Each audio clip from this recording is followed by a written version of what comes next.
Hello, my friends, and welcome to Studio de Jeffrey. I'm Jeff Cavanaugh. And we have a couple of things that I'd like to talk about today. One, Trey Lance and what we have learned about the Cowboys' plans for him this year. And two, the Cowboys at the NFL Draft Scouting Combine. So two things for you today, okay? We ready? Rock and roll. Which one do you want first? You can't answer me because this is a recording that I'm making.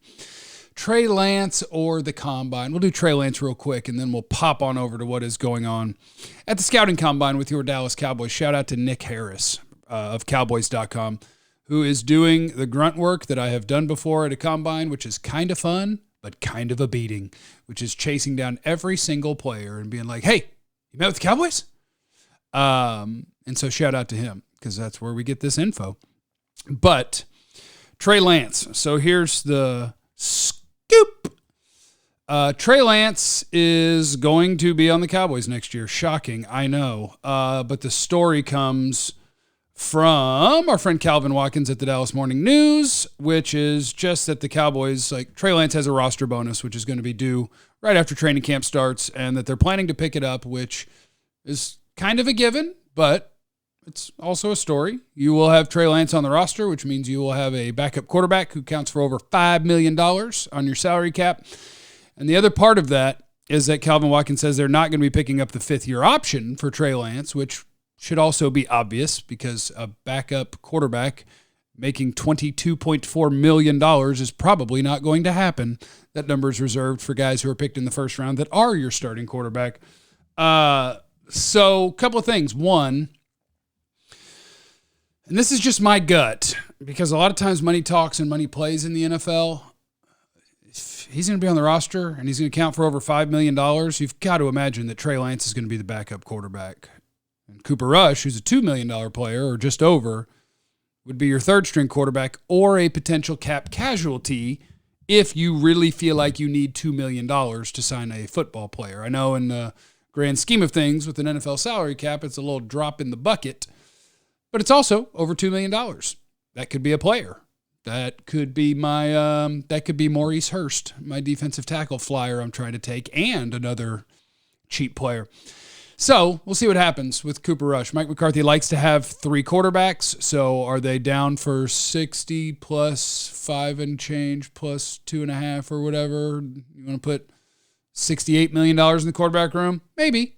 Or do you want to say, hey, we're rolling with Trey Lance behind Dak and then a draft pick, a developmental guy or whatever? We'll see.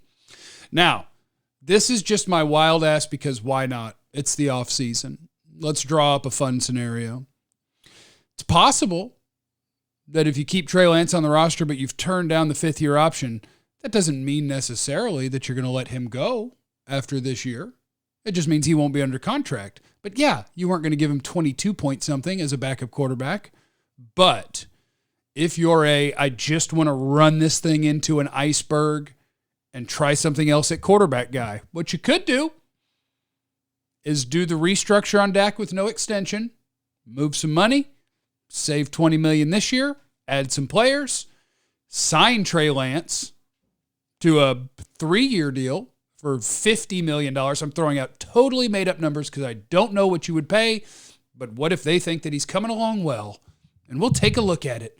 Next year, we're going to eat that $50 or $60 million for Dak, but that's okay because Trey Lance is on the cheaper, and a year after that, we've got a quarterback that's on the cheaper, and we're free and clear of the big money, just if you want to have fun.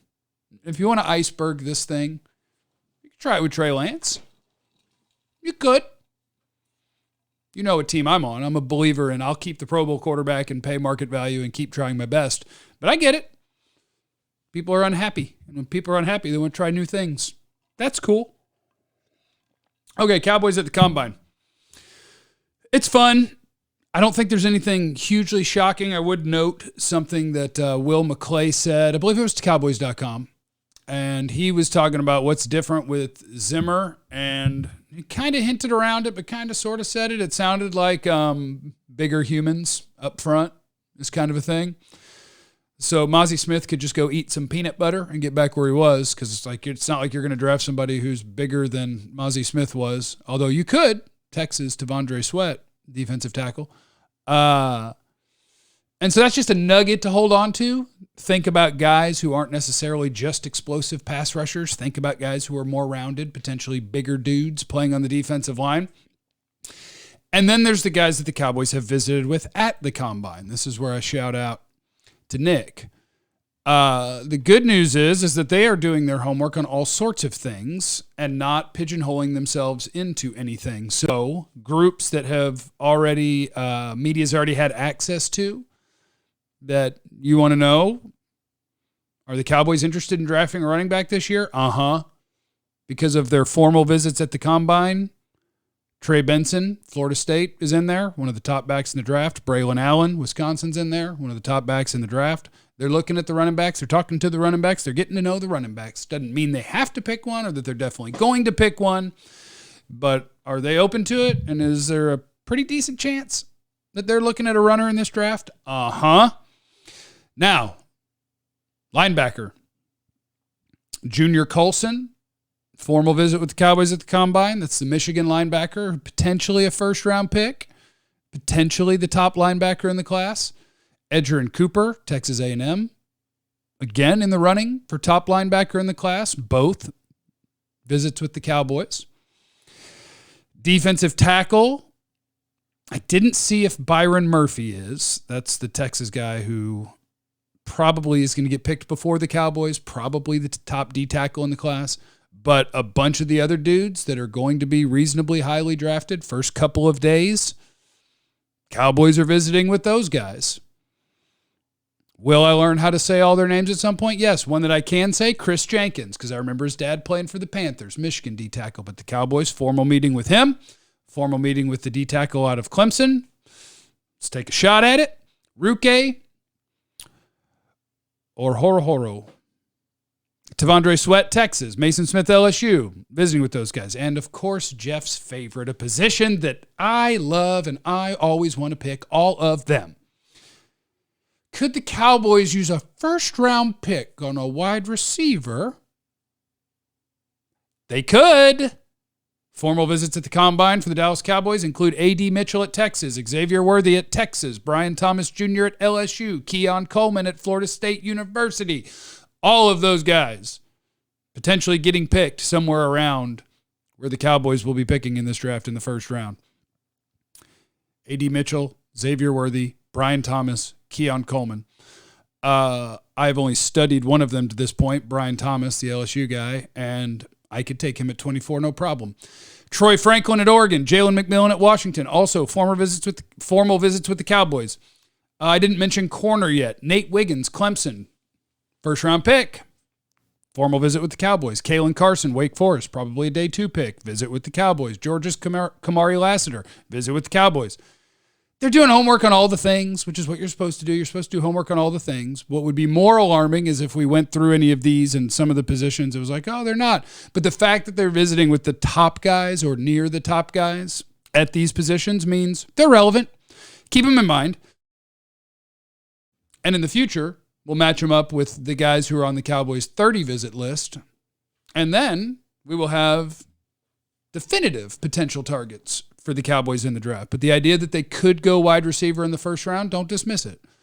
Like Brandon Cooks was fine. He was okay. Michael Gallup, I think, is likely a cap casualty. Jalen Tolbert hasn't done anything to make you think that he's going to be one of your 2 or 3 top receivers either. I'm in the market for a number 2. I'm in the market for a next best target next to CeeDee Lamb, along with Jake Ferguson. I'm in the market for that. Cowboys appear to be too. So that's great. I'll watch those guys over the next week. I'll take these visits at the Combine and some of the guys in their workouts, and that will determine the order of my tape watching for some of these college guys, like the who's the D tackle that doesn't wear gloves, that just had an incredible testing. Come on, Jeff. You were just tweeting about him yesterday. Don't worry about it. Just know that there is one. You can get yourself to the front of the film watching line if you do a nice job at the Combine. So yeah, Cowboys, could they take a corner in the first round? Yep. Could they take a linebacker? You guys know I don't love that. Premium pick at non-premium position. But the good news is that Will McClay also mentioned linebacker It was the one position where he went out of his way to not just say, like, oh, yeah, we're interested in drafting guys. He was like, free agency and the draft. They know they don't have enough dudes. They know they got work to do. In a perfect world, there's a player at a more premium position available in the first round that you have ranked above a linebacker. I don't know that, like, for instance, Junior Colson, the Michigan linebacker, I really like him. Good player. He would step in and start for the Cowboys. He's a good player. Much rather do that in the second round. Would he make it there? I don't know. Running backs, linebackers, talk to me in the second and third and fourth round. Wide receivers, corners, pass rushers, offensive linemen, talk to me in the first round. But our rankings have to match up with what we're doing as well. So anyway, quick updates from the Combine on the Cowboys, quick update on Trey Lance, and other than that, have a blessed day, my friends. You sweet, sweet Cowboy fans, you deserve everything. You've been through a lot. I love you. Remember, you have no idea what anyone's going through, so be cool to everyone. I love you. Be easy.